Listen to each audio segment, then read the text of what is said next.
पांडे। मैं आज आप लोगों के सामने एक कन्यादान गीत सुनाने जा रही हूँ। मुझे उम्मीद है कि आप लोगों को पसंद आएगा तो प्लीज वीडियो को लाइक शेयर और कमेंट कीजिएगा।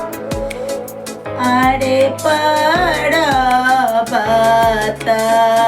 ऊपर पापा जी रिनिया बोले, अरे पर्वत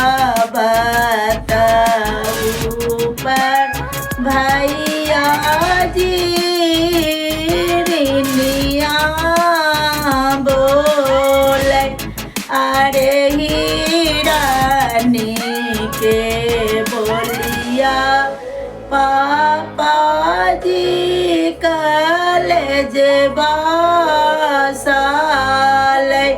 अरे हिरानी के बोलिया भैया जी कलेज बासाले, अरे हिरानी के बोलिया चाचा जी कलेज बासाले,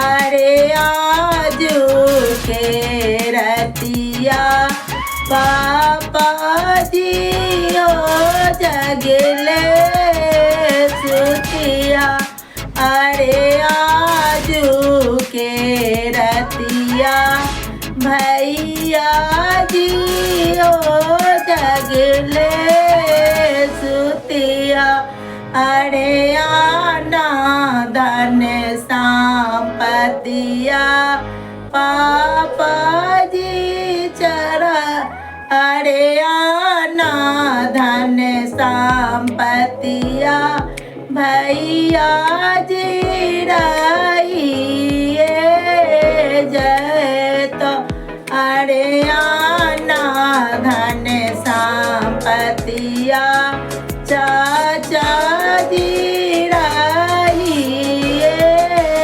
जय तो, अरे मंडप पर के दिया बा पापा जी चलिए गए तो, अरे मंडप पर के दिया बा भैया जी चलिए जय तो।